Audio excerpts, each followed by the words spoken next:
I spent 2 years renovating a house. When I bought it, it looked like this. And when I was done, it looked like this. From the septic tank to the roof, I worked with pros to help me get it done, but at any given time, I had my hands in some part of this renovation. I'm just gonna jump right in with the first time I saw the house and the first time I walked through. I'm gonna play the footage for myself and just kind of run commentary on what was going on. Here we go. Okay, so found the house in winter. It was covered in snow and the driveway had never been plowed. So when my dad and I pulled up, we just were hopeful not to get stuck. Nobody around, nobody living in it. All the windows were broken and it had all these pieces of paper on the front windows are code violations. So that means the previous owner had done things to violate code restrictions and those were taped right onto the window. It didn't scare my dad. I was naive enough to not know what they were. So this is me sneaking in the window. Do not recommend, but we were just very eager to see the house.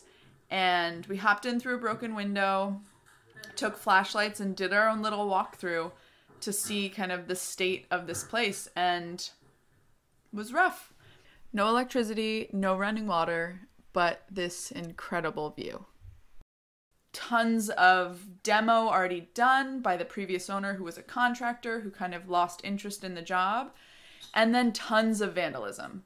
So like all this broken glass, there was graffiti on the walls, there was holes punched in walls, just general vandalism that was, you know, part of the story.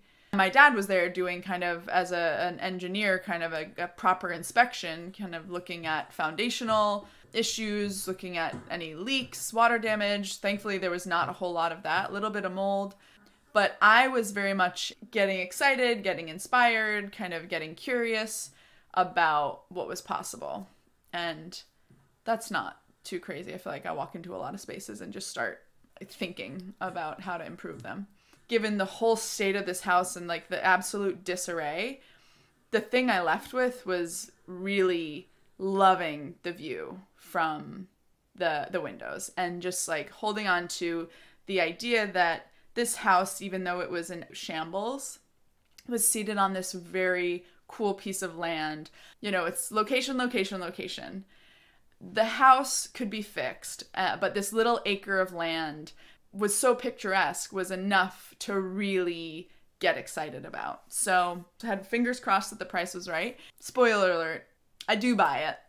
And in the next episode, I will explain what's going on inside, what needs to change, and what just needs to be brought back to life. I'm going to share the ins and outs of this renovation so that we can learn in real time. You don't need to redo my mistakes. I hope you will learn something, be entertained, and come back for more.